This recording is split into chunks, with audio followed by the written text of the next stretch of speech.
All right. Hello and welcome, everyone. I'm your host, Ali, CEO and co-founder of Knowde, the leading digital customer experience platform for ingredients, polymers, and chemicals. It's no secret that our industry is starting to transform right before our eyes. Emerging market trends and software innovation is definitely changing the game. In this short executive series, we'll get perspective on this topic through the lens of industry's top leaders. Our goal is to share these perspectives with you in order to help you navigate the changing landscape. We have a very exciting guest today, so let's just dive right in. I'm thrilled to welcome I'm thrilled to welcome Mark Hamilton to our guest, as our guest. Mark is the president and CEO of Harcros Chemicals, a distribution chemical manufacturing company based in the US. So whether we're talking water treatment to mining to oil and gas production, Harcros provides technical assistance in choosing the most effective products for your applications. Mark's an amazing person, and thank you so much for joining us today. It's my pleasure, Ali. Really, it's a pleasure to talk with you today and talk about all things digital, I guess. Great. Okay, before we jump into the conversation, is there any more background that you want to give on yourself or Harcros? Well, I can talk a little bit about Harcros, in no sense wasting the time on me. But I've been around the industry a long time, but been with Harcros since the early part of 2016. But I've known them, Harcros, as a supplier before that for 21 years. Harcros is a little bit unique in that it's a medium-sized chemical distribution and manufacturing company. But what makes it a little bit unique is that it is both a distributor of a full line of chemical solutions as well as a manufacturer. Most of the companies in our space are one or the other, but we're both, and we try to leverage that. And you've been at Harcros for 7 years now. Yes, 7 years, and before that, I knew Harcros as a supplier for about 20 to 25 years. Yeah. Perfect. All right, so you've been in this industry for a while. Yes, I have. All right, let's jump right into the questions. We're seeing a lot of suppliers and distributors increase investments in their digital customer experiences. Generally speaking, they're building capabilities related to digitizing their product catalogs, increasing customer reach, maybe engaging more customers, or lowering their customer acquisition costs. Where do you see the biggest opportunity for digital within Harcros? Probably on all the fronts you mentioned, because we did have information available on a digital format, but it's, to be honest, it was kind of all over the place. So particularly if you talk about the area that you're helping us with right now on the digital product catalog, it's so important to have that accessible to our employees as well as to our customers, so they can so that our people can help our customers or to look for solutions and be more aware of what we have to offer. So we're also embarking right now in the middle of an ERP project, which will we're about a little bit more than halfway done on that, and a better and more robust CRM platform. So how do we get all that information in a good format and easily accessible is our biggest challenge right now. But I do think we're making progress. It's I think going to be vitally important for us.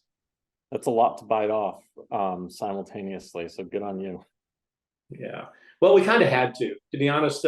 Harcros has been known, it's been around over 100 years under different name iterations, but at least in the experience, I guess it's now close to 30 years that I've known Harcros. What Harcros prides itself on is its people relationships that they have, right? And being able to look for solutions for their customers, but being very accessible on a people format. So how do you leverage those type of relationships, but also become more modern in having the tools necessary to be more effective, and especially in the world we live in today? Because I don't want to give up that reputation that we have for being a very people-oriented customer service organization, but we need better tools to be more effective. And the customer base is changing, right? So some of our more savvy customers are used to going online, and whether it's going to be for personal or business, seeking information, getting it rather quickly, and making decisions, right? So we want to be a part of that. I mean, you hit on probably the most common trend that we hear across the industry, which is that customers' expectations are shifting. They want much more responsiveness. They want access to information really quickly. They want to be able to have quick, short interactions with their sales reps. Are there other trends that you're seeing at Harcros related to just digital strategy and just leave it at that, digital strategy? Yeah.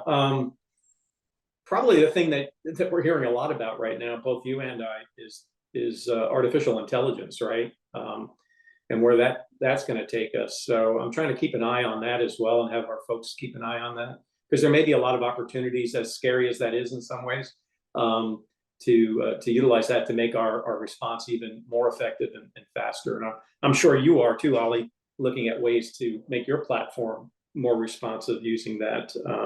So a lot of talk going on about that right now. I'll give you an example. I was thinking about this. I was having a conversation with one of our key leaders earlier today, and I said, wouldn't it be cool if either somebody internal, a product manager, or one of our customers would be able to go into one of our, say it's the platform we're using with you, product catalog, and say, hey, I need to look at an anionic surfactant with a cloud point of blah, blah, blah, and have some sort of artificial intelligence be able to get you there faster, rather than sifting through the catalog online or not. I don't know. That's where my head goes these days, as opportunities to follow the next thing. I don't know how closely you follow the market, but that whole space is very hot outside of the chemical industry. And I think a lot of suppliers are talking about that capability. How do we answer a customer's question quickly, especially all these basic questions where the answers sit in the documentation? And they don't necessarily need a sales rep to be able to answer those questions. They just need access to the info as quickly as possible. And so I can tell you, I mean, we're playing around with a lot of stuff now, be on the lookout soon. But it's definitely coming. Last question. There are a lot of headwinds right now. A lot of CEOs are talking about it. They just seen demand slow down. What advice would you give your peers in the industry that are trying to balance, short-term challenges with long-term investments, especially in tech? Yeah. Well, I think as long as your business is relatively sound, even though it may be slowing down, I think one of the things that I would advise companies is to really, as much as it may be difficult for a public company to do this, but we can do it as an employee-owned private company, is to think a little bit longer term, to build that infrastructure, to not take your eye off the ball just to have a short-term savings, because I do think it's really important, especially even in some of the downturn times that we may be experiencing. And to be honest with you, at least in my space, we've seen some slowdown, but we haven't seen a tremendous slowdown like everybody was fearing. It may still be coming, but we're not seeing it. We're below where we were last year, but last year was kind of an anomaly high, a record year. So if you look at a longer term graph, there was a spike in 22, it's come down in 23, but if you look at the longer term trend, it's still going up.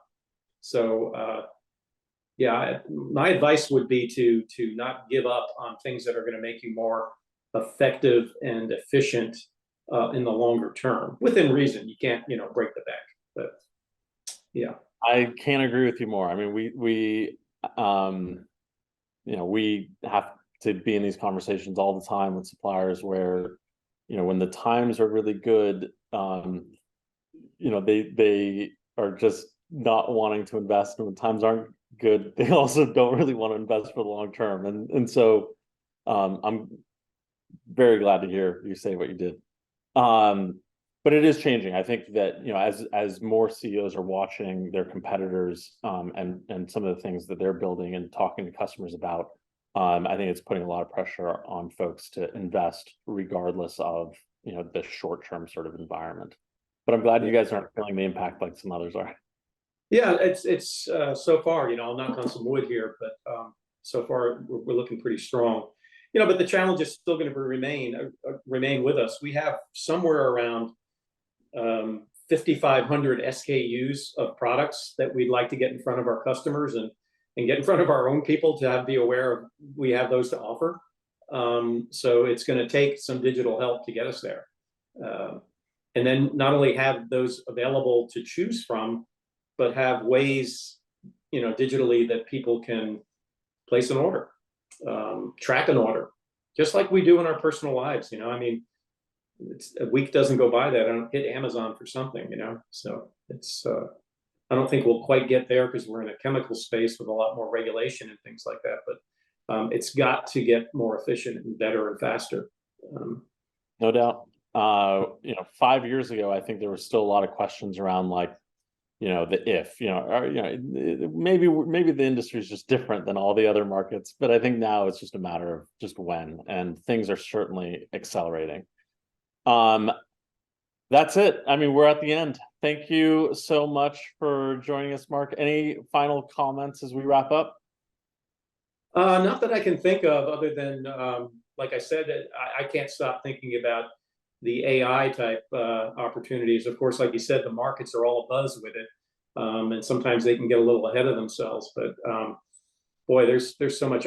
One last example: this leader I was talking to said they tried out a business intelligence function that helped him build a PowerPoint deck on sales performance in a matter of minutes. Talk about a time saver. But anyway. Things are going to look a lot different in 5 years. I think our audience will certainly appreciate hearing your thoughts. Thanks again, Mark. My pleasure.